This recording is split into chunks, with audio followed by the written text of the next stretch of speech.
누가복음 8장 1절부터 15절 말씀 같이 합니다. 이후에 예수께서 각 성과 촌에 두루 다니시며 하나님 나라를 반포하시며 그 복음을 전하실새 12제자가 함께하였고 또 악귀를 쫓아내심과 병 고침을 받은 어떤 여자들 곧 7귀신이 나간 자 막달라이라 하는 마리아와 또 헤롯의 청지기 구사의 아내 요한나와 또 수산나와 다른 여러 여자가 함께하여 자기들의 소유로 저희를 섬기더라. 각 동네 사람들이 예수께 나와 큰 무리를 이루니 예수께서 비유로 말씀하시되 씨 뿌리는 자가 그 씨를 뿌리러 나가서 뿌릴새 더러는 길가에 떨어짐에 밟히며 공중의 새들이 먹어버렸고 더러는 바위 위에 떨어짐에 났다가 습기가 없으므로 말랐고 더러는 가시떨기 속에 떨어짐에 가시가 함께 자라서 기운을 막았고 더러는 좋은 땅에 떨어짐에 나서 100배의 결실을 하였느니라.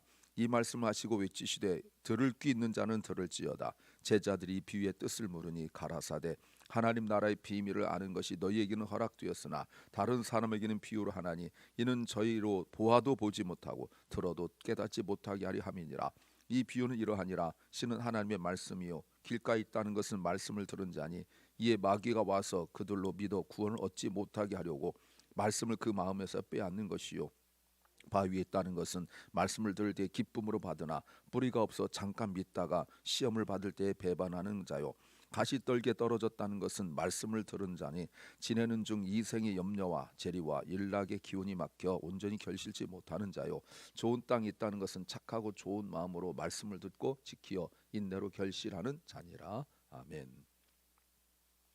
8장은 비유가 주님의 비유 두 개가 있습니다. 자연에 관한 것 그리고 영적인 세계에 관한 것 그리고 죽음도 다스리는 분이다라는 것이 있습니다. 오늘은 네 개의 밭의 비유라고도 말하고 씨 뿌린 자의 비유라고도 말하는데 저는 씨의 비유라고 말합니다. Parable of the seed, 씨의 비유라고 말할 수 있습니다. 오늘 설교 제목은 열매 맺는 것에 집중하면 견딜 힘을 얻는다. 열매 맺는 것에 집중하면 견딜 힘을 얻는다는 제목입니다. Focusing on bearing fruit gives us the strength to endure. 우리 신앙생활은 한마디로 말하면 열매 맺는 것이라고 말할 수 있습니다. 결국은 열매예요. 어떤 열매를 맺느냐가 매우 중요하다는 것은 앞에서 이미 나왔습니다. 좋은 나무가 좋은 열매를 맺습니다. 포도나무는 포도 열매를 맺겠죠? 당연하죠. 올리브 나무는 올리브를 맺겠죠? 당연하죠. 그리스도인은요 열매를 맺어야 돼요. 그래서 지난주도 지난 말씀드렸지만 우리가 성령 열매를 맺어야 된다 이 말씀을 드렸어요. 그런데 이거는 가만히 있어도 맺어지는 게 아니에요. 열매가 가만히 있는데 맺어지는 게 아니에요. 거기에 집중할 수 있어야 돼요. 포커싱을 할 수 있어야 돼요. 어떤 모습일까요? 첫째는 체험의 간증이 있어야 한다는 겁니다. There must be a testimony of experience. 주님께서 그 이후에 7장하고 연결되어서 그 이후에 각 성과 촌에 두루 다니시면서 무엇을 하고 계시냐면 복음을 전파하고 계셨어요. 주님이 지금 두루 다니신다라고 말씀하고 있습니다. travel이라는 단어를 쓰고 있는데 이거는 계속 다니신다는 거예요. 계속. 왜 그럴까요? 복음을 전하기 위하여. 근데 그 복음이 뭐냐면 하나님 나라입니다. 하나님 나라를 전파하기 위하여 주님께서 이곳저곳 굿 뉴스죠. 복음입니다. Good news, the good news of the kingdom of God. 하나님 나라의 복음을 전하기 위하여 다니시는데 12제자와 함께 하셨다. 자, 하나님 나라란 말 매우 중요합니다. Kingdom of God. 이제 이게 나오기 시작하죠. 그래서 예수님께서 앞으로 하실 모든 일이 무엇인가? 목적이 무엇인가? Purpose and direction. 방향이 무엇인가를 설명하는 단어가 바로 이거예요. Kingdom of God. 그리고 예수님께서 오늘 특별한 얘기가 나오는데 12제자와 함께 했고 또 2절에 보니까 귀신을 쫓아내고 병 고침을 하고 그리고 있어요. 그런데 분명히 앞에하고 좀 다른 분위기가 뭐냐면 여자들이 나옵니다. 딱 여기만 나와요. 예수님의 전체 생애 중에서 성경에서 여기만 나와요. 예수님을 돕는 여성들이 있습니다. 근데 뭐라고 말하고 있습니까? 이렇게 말하고 있습니다. 자기의 소유로, 여러 여자가 함께 하는데 자기들의 소유로, 자기 자신들의 물질로, 재산으로 주님을 섬겼다라고 말합니다. 이게 굉장히 어려운 일이죠. 지금과 달리 2000년 전에는 여성들이 돈이 개인적으로 있을 리가 없죠. 그런데도 분명히 그런데 부자는 있긴 있었습니다. 섬겼어요. 매우 다양합니다. 귀신 들렸다가 고침받은 사람도 있고, 높은 지위에 있는 분의 아내인 분도 있고, 그런 여러 가지 상황들이에요. 그런데 그들이 섬길 수 있었던 것은 무엇이냐면, 보니까 여러 가지 의미가 있을 수 있으나 단 한 가지를 말한다고 한다면 그들이 예수님으로 말미암아 치유된 경험과 간증이 있어요. Testimony of their experience. 주님으로 말미암은 그 체험에 간증이 있다는 거예요. 그러니 그 간증에서 흔들림이 없죠. 특히 마리아를 보십시오. 여기에서 마리아가 2절에 7귀신 들렸다가 나간 마리아는 예수님의 부활의 첫 증인이 됩니다. 예수님께서 부활하시고 맨 처음에 만난 그 사람이 막달라 마리아예요. 자, 우리에게 무엇을 말씀하고 있습니까? 내가 주님과 함께 있어야 되는데 그때 끝까지 변질하지 않고 함께 할 수 있는 그 방법, 비결을 얘기하는 거예요. 뭡니까? 체험이에요.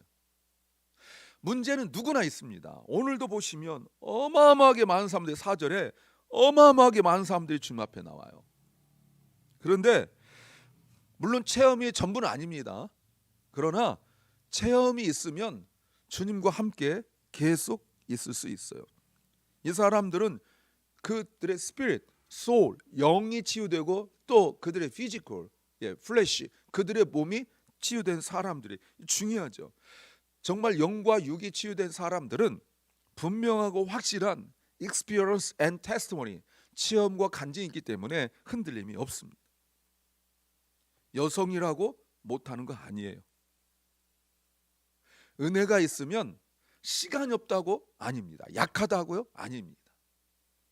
결국 믿음이 없고 체험과 간증이 없으니 여러 가지 이유와 핑계밖에 없는 거예요.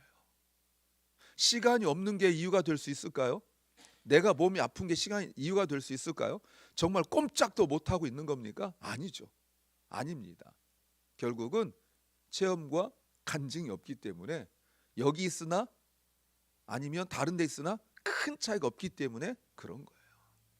두 번째는 분명한 차이가 드러난다 이겁니다. A clear difference will be revealed. 4절부터는 씨 뿌리는 사람의 비유, 또는 4가지 밭의 비유, 씨의 비유입니다. 이것이 모든 해석의 기준이 돼요. 해석은 비유 해석은 이렇게 한다라고 말할 때 이 씨의 비유를 가지고 이야기해요. 주님께서 사람들이 몰려드는데 그들에게 씨의 비유를 말합니다. 왜 그럴까요? 체험과 간증이 중요하지만 믿음이 없는 체험과 간증 때문에 그저 자기 몸이나 자기 상황을 치유받기 위하여 오는 것이 전부기 때문에 그래요. 믿음이 없으니까. 그러니까 말씀을 들을 때는 딴 생각하고 말씀을 들을 때는 듣지도 않고 있다가 주님께서 고쳐준다고 하면 우르르 가고 이러는 거예요. 그래서 병 나은 사람들이 되게 많았습니다. 그러니까 거기서 끝이에요.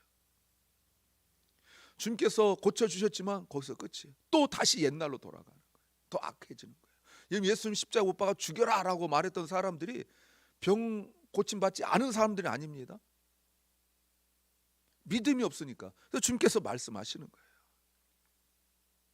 확률적으로 보면 밭이 4개입니다. 그 중에 밭 하나만 열매를 맺어요. 왜 주님께서 말씀하시냐면 그들에게 5절부터 8절 설교를 하셨어요. 그 제자들이 들으니까 무슨 말인지 모르겠어요.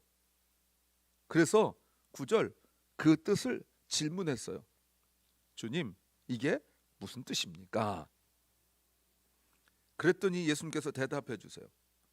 여기 나와 있지 않지만 마태복음에서 주님께서 뭐라고 말씀하시냐면 이거 모르냐 너희가 이걸 몰라? 라고 말씀하셨어요. 그리고 말씀 풀어주세요. 중요하죠. 여러분 주님께 계속 질문해야 돼요. 그래서 주님께서 말씀하십니다. 10절 가라사대 하나님 나라의 비밀을 아는 것이 너희에게는 허락되었지만 다른 사람에게는 들어도 보아도 깨닫지 못하고 보지 못하도록. 그러니까 말하자면 그 의미를 깨닫지 못한 채로 설교를 듣고 다 잊어버리든지 길가밭은 잊어버린 사람들이죠. 또 말씀을 듣긴 듣지만 기쁘지만 곧 없어져 버리든지.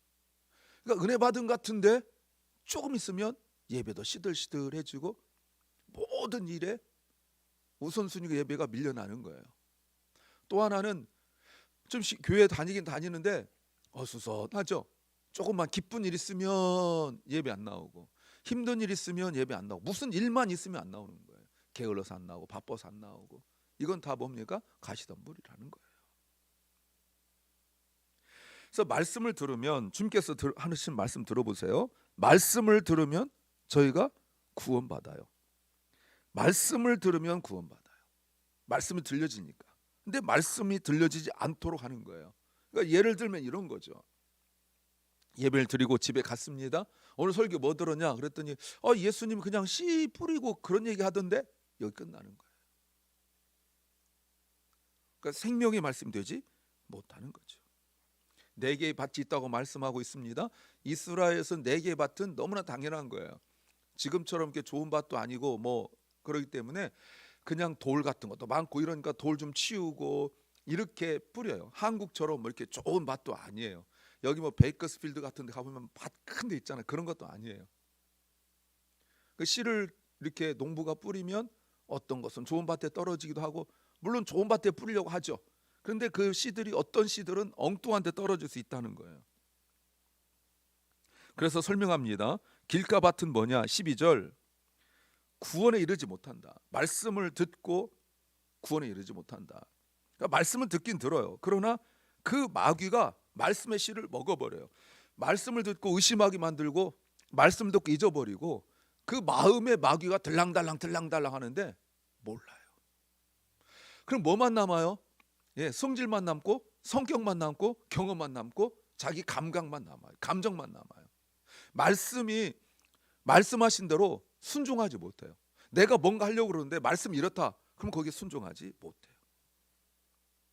마귀가 언제 들어옵니까? 말씀을 들었을 때. 말씀을 듣지 않으면 건들지도 않아요. 근데 말씀을 들었을 때 듣는데 마귀가 와서 그 마음을 빼앗아가요. 그 마음을 말씀만 가져가요. 그러니까 말씀을 들었는데 아무 생각이 안 나는 거예요. 그러면 자기 성격대로 성질대로 사는 거죠. 그러니까 점점 예배 안 나오죠. 말씀을 들으려 하지 않죠. 왜? 마귀와 내 마음에서 뺏어가는데 그걸 모르는 거예요. 두 번째는 돌밭입니다. 바위 위죠. 13절 말씀을 기쁨으로 받긴 받아요. 기쁨은 구원의 기쁨입니다. 그런데 아주 잠깐 일시적으로 temporary 아주 그냥 짧은 순간만 있을 뿐이에요. For a while. 어려움 만나면 바로 포기해요. 오히려 배반해요. 열매 맺지 못하죠. 그리고 세 번째는 가시떨기 또는 가시덤불밭이에요. 말씀을 받긴 하지만 세상 염려, 또 돈 걱정, 또 너무 즐거움 이런 것들 때문에 말씀에 집중하지 못해요. 걱정하면 걱정한 대로, 또 좋으면 좋은 대로, 힘들면 힘들어서 뭐 영적인 일에 전혀 관심이 없어요. 그저 자기 일에만 관심이 있어요. 예배를 안 드리는 거 아닙니다. 다 말씀을 듣는 사람들이에요. 오늘날로 말하면 그리스도인들이에요. 말씀을 듣긴 듣는데 영적인 일에 아무런 관심이 없어요. 좋은 땅 좋은 밭이 나옵니다. 15절에 비로소 씨가 씨다워지고 열매를 맺죠. 말씀을 듣고 그 말씀을 잘 간직하고 인내와 끈기로 열매를 맺는다라고 말합니다. 말씀을 듣는 거 중요합니다. 그럼 말씀을 듣고 난 이유도 중요하다는 거죠. 말씀을 잘 간직하고 있어야 돼요. 말씀을 들었는데 마귀에게 짓밟혀버리면 안 됩니다. 말씀을 듣고 그 말씀이 빼앗기지 않도록 해야 돼요. 말씀을 들어서 어려움이 있어도 그 말씀을 잘 지켜야 돼요. 세 번째는 마음을 살펴야 한다는 겁니다. The heart must be examined. 근데 여러분 좋은 땅 보십시오. 15절에 좋은 땅을 주님께서 뭐라고 말씀하시죠? 좋은 땅은 이렇게 말씀하십니다. 착하고 좋은 마음, noble and good heart. 착하고 좋은 마음이래요. 그래서 말씀을 들으면 어떻게 하죠? 말씀을 들으면 지키고 keep하고 retain 그리고 인내로 결실한다고 말하고 있어요.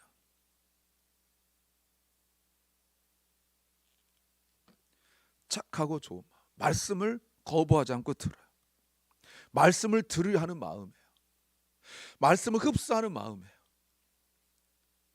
말씀이 내 삶에 분명히 하나님께서 깨우쳐주는 의미가 있다 생각하는 거예요. 결국 무슨 문제입니까? 마음의 문제예요. 기독교는 마음을 중요하게 생각해요. 마음이 변하지 않으면 행동이 변하지 않아요. 그러니까 말씀이 어디에 떨어지냐면 마음에 떨어지는 거예요. 여러분 무엇이 착하고 좋은 마음입니까? 말씀을 듣고 지키고 인내로 열매 맺는 마음. 그러니까 세상에서 말하는 마음과 달라요. 세상에서 저 사람 착해, 저 사람 뭐 마음이 좋아, 그거하고 달라요.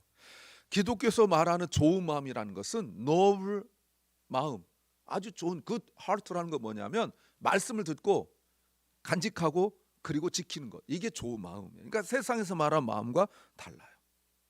그러니까 마음은 뭐예요? 태도, attitude예요. 여러분 보세요. 말씀을 듣고 열매 맺지 못하는 사람들은 핑계가 많아요. 시험 들고 또 뭐 이런 염려 저런 염려 많아요. 수많은 사람들이 말씀을 듣지만 열매 맺는 사람들이 적어요. 그래서 우리가 말씀을 들었을 때 그 신앙생활에 열매가 제일 중요하다고 그랬으니까 열매에 집중해야 돼요. 그 말씀을 빼앗기지 않으려고 애써야 돼요. 그래서 더욱 주의 은혜를 구해야 돼요. 그때 주님이 주신 위로가 있고 열매를 맺을 줄로 믿습니다. 기도합니다. 주님, 말씀을 잘 듣게 하시고 그 말씀을 듣고 견디고 또 지켜서 열매 맺게 하시옵소서. 30배, 60배, 100배의 결실을 하게 하옵소서. 박원식 집사님을 주님께서 치유하시고 힘주시고 사랑하는 캐롤라인을 주님이 붙잡아 주시며 우리 사랑하는 자녀들 주께서 기억하여 주시옵소서. 몸과 마음이 아파 치유되기를 소망하는 심령들에게 주께서 함께 하시고 그들이 무엇보다도 말씀을 듣기를 사모하며 말씀을 듣고 열매 맺게 하여 주시옵소서. 오늘 하루 우리에게 주신 주님 감사합니다. 기쁨과 감사의 날이 되게 하시고 또 주일을 준비하는 하루가 되게 하여 주옵소서. 예수님 이름으로 기도하옵나이다. 아멘. 하늘에 계신 우리 아버지여, 이름이 거룩히 여김을 받으시오며 나라 임하옵시며 뜻이 하늘에서 이룬 것 같이 땅에서도 이루어지이다.